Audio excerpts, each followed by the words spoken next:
Who's wrong and who's wronger? In this corner, followed by millions, James the Exploding Unicorn Breakwell. And in that corner, ignored by millions, Steve Dash Rinko Levers. Hello, everybody who is watching The Wrong and The Wronger. We are watching the Steve Olivas. And Olivas, how you say, he is the gift to the women everywhere. But the James Brackwell, Brackwell, we would call him a swine, but he would take that as a compliment. So instead we call him a dog. But you are here and you are joining both of us. And man, it is going to be a great week, Breakwell, because we are basking in the warm afterglow of the poll last week. What am I talking about, James? I'm almost giddy. Well, I think what happened is a band of coordinated trolls hopped on the internet, and since it takes so few votes to skew a poll, since nobody listens to us, they banded together because they thought it would be hilarious to give you the win, saying that you're better than me, when so clearly that was the opposite of the truth. It's kind of like when the internet bands together to name a boat Bodie McBoatface. Like, Bodie McBoatface isn't an objectively good name. It's just hilarious. It's the same thing with saying you won the debate last week. It's like when they vote for Carrie for homecoming queen only to dump the pig's blood on her. Like, if I were you, I would bring an umbrella because I don't think these are going to work out so well. I don't think anyone walked away at the end of that movie. Even the good guys all got smoked. But, yeah, you would think that Breakwell has been working out that argument for the last 7 days, but he comes up with this off the cuff. That is the magic of Breakwell. Not enough magic to win a poll of who's better between the two of us, by the way. And yes, as far as followers, we subscribe to the old adage, start with few and taper off from there. But we're so close to zero, we can get there if we work at it. Speaking of working at it, we're going to do something this week that is unprecedented. Oh. We are going to retire the Guam Quarter for 1 week because we're going to do a little follow-up on last week because James is so butthurt about this event. He has been brooding all week. And James, what are we going to, in the podcast where we argue about things that matter to everybody because Steve comes out on top, but what are we going to argue this week? In the name of science, we're going to figure out what would happen if I argue for you and you argue for me. So I'm going to argue that Steve is better, which is clearly preposterous, and Steve is going to argue that I'm better, which is the easiest argument in the world. So we're going to see whose rhetorical skills are really better. And the trolls who ruined the poll last week are going to be so confused on what to do this week. They're just going to have no idea what to do with themselves. Wow, so this, I think you are creating a win-win for yourself. Like, it's a double-headed Guam Quarter of fate, basically. You know what? I win every week, even when I lose. So this is no different than normal.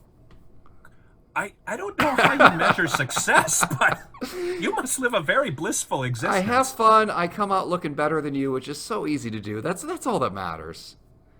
All right, so we're going to argue for each other, and I've already given you a semi-compliment when I said you come up with this stuff off the cuff, so I'm just going to sit back now and wait for you to return the favor.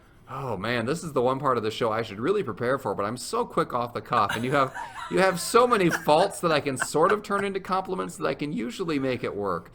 I would like to compliment you for rocking the goatee. So I shaved off my beard recently, and I kind of sort of had half a goatee for like half a second, and I was like, no, down this road lies Steve, and that's the heart of the dark side.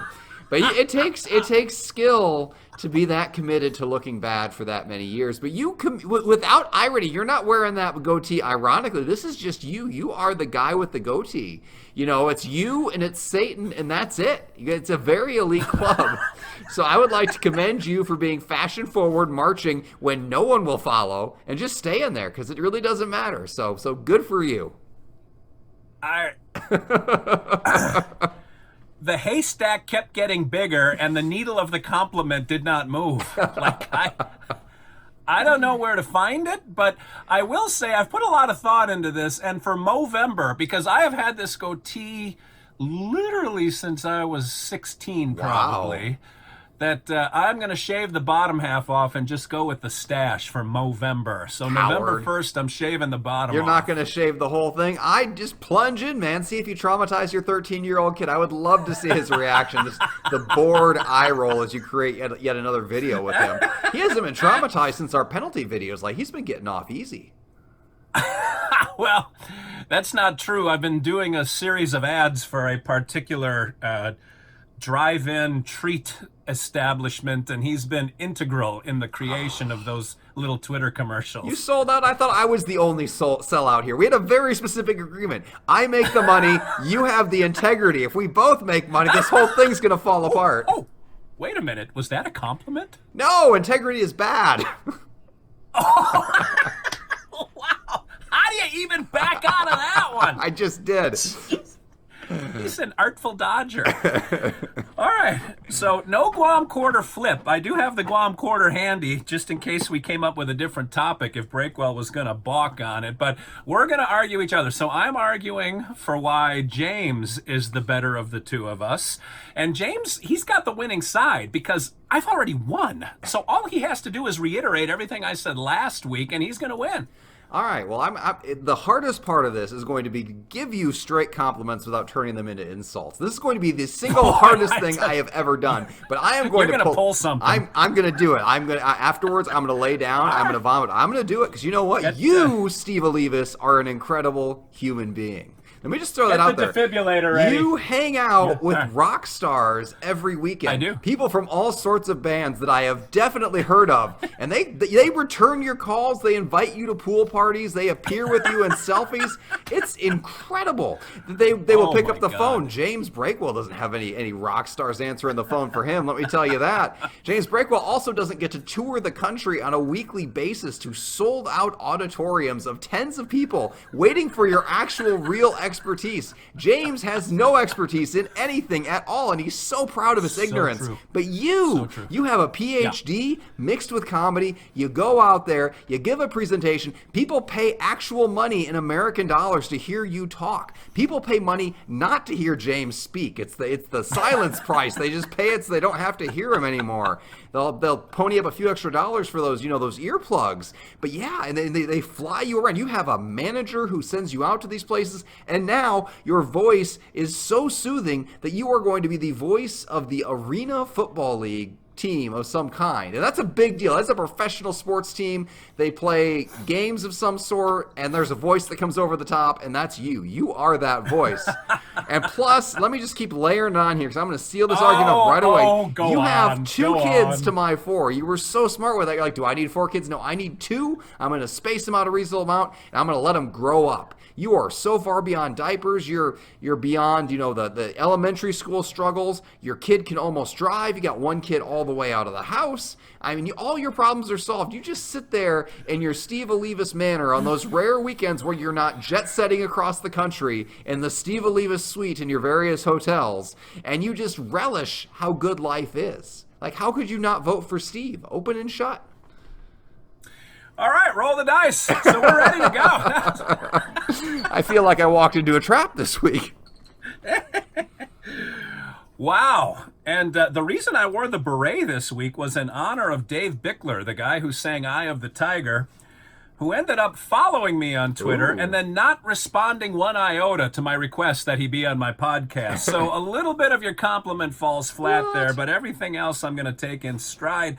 And James Breakwell, he is a man who has no end to the number of words he can plug into an email to talk about his life. There is no topic that he loves to explore more than James Breakwell. His level of insight is 0. His level of loquacity is like 100. Like it's a complete mismatch, which it makes it a great read. But I've said before, Breakwell is a worker bee. He will continue going at lost causes just tirelessly, like a moth to a bug zapper. He is like the Lazarus moth. He'll get up, we'll call him the Mothman, Lazarus the Mothman, and run face first into that thing. And then Olivas says, what are we doing? And he says, we got to run into it again, man. We got another 2 listeners to get rid of. And then wham, follows that thing again.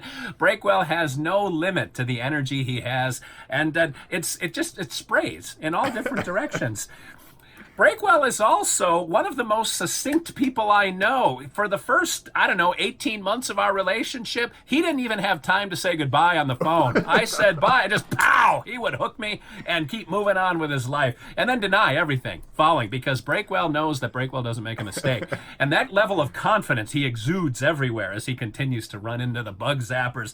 But for all of those faults, I still consider him a friend, and he considers me one of the people that he knows. And that is James Breakwell in a nutshell. Well, you've got so much more going on than I do. James Breakwell, that loser, he's got pigs in his house. You have like an entire animal kingdom. I've seen the photos. Birds flock to you. You're like a Disney princess. Vultures hang out on top of your house just waiting to be your animal familiars, your own personal army. And I don't know what you're going to do with them, but they are there for you. I, in my entire life, have never summoned even a single vulture because I look so alive and I just don't smell like a dead animal. But you got all the vultures right there at your command.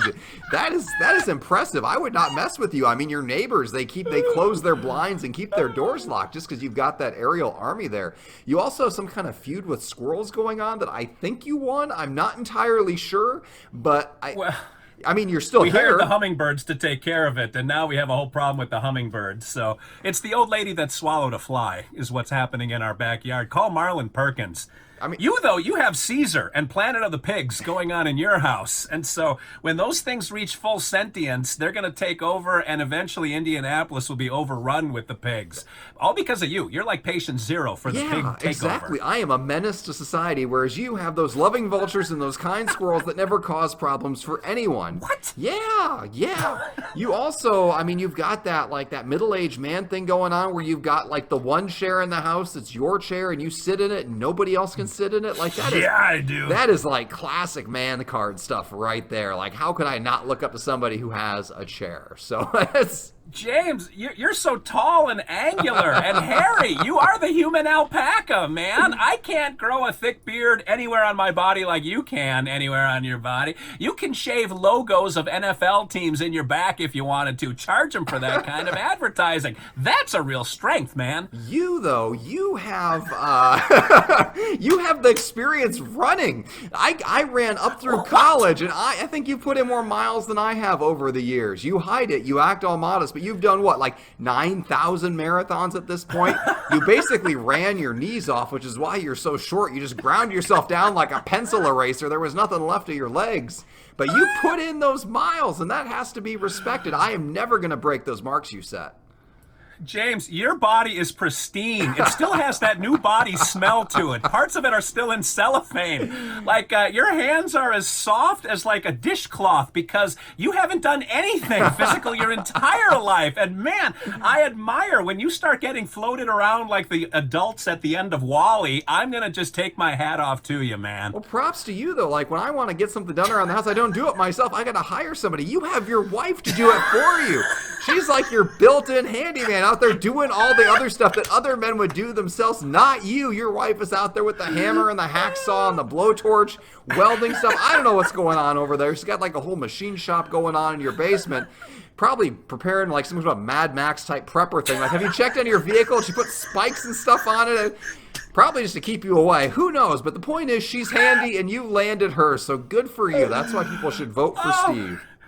James, I have not outsourced my success to my children like you have. You just kept cranking them out thinking the more they do, the less I have to. What a retirement plan you have. It is the gift that keeps on giving. I don't have that kind of foresight. I stopped it at 2 because I thought I'm going to make my own way in the world. Boy, was I a fool for thinking that way. You've got the total freedom to say whatever you want on Twitter. Like, I'm so corporate. I don't want to offend people because, my livelihood depends on, like, people kind of sort of liking me. But you, man, you just throw it out there. Once a day, you're going off on somebody being offended. And I never even see the person be offended. I see you being offended by somebody being offended. Like, that is your thing. And it doesn't affect you at all. You still landed whatever this deal was for your ad thing. So you managed to be a sellout while also hating your fans. So props to you. I had to pretend to like people to be a sellout.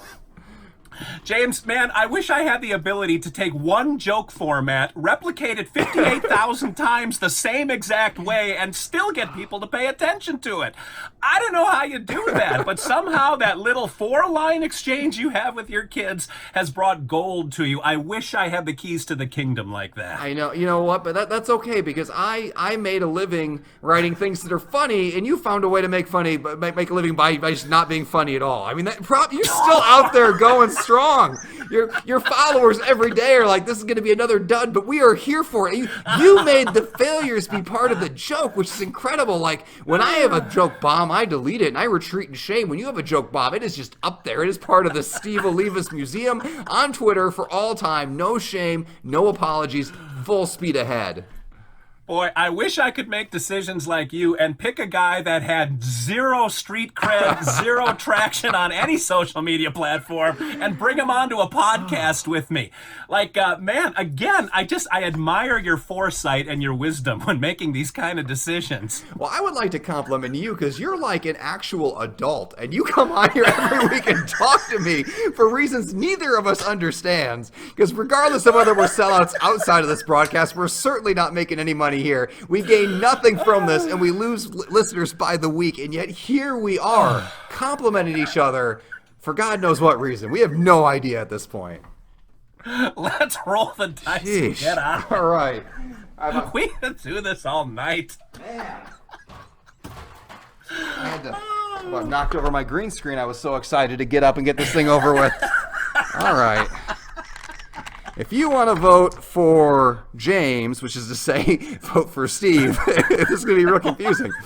Actually, how do we want to do this? Do we want to just say vote for James being better or vote for Steve being better? Or do we want to vote for who won the argument? Like, this is going to be confusing. It's got to be who won the argument. So if you win, it's your complimenting me was better than my complimenting you. So I think I'm just going to do it straight. So if you think, do you want me to say, okay, if you think James won the argument and Steve is better, vote for 58.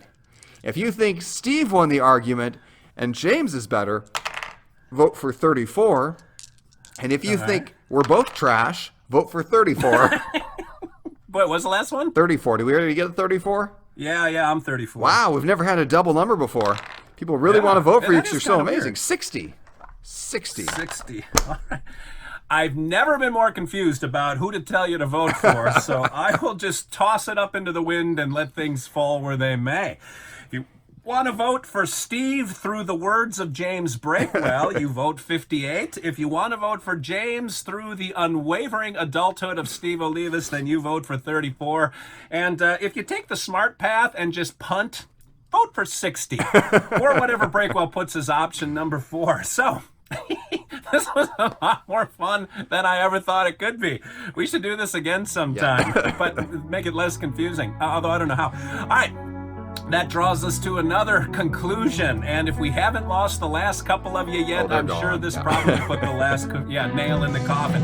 So until next week, where Breakwell and I are talking into a pickle jar to each other, this is Steve Olivas for James, the Exploding Unicorn Breakwell, saying thanks for watching, thanks for listening, and remember, 2 wrongs can make a right.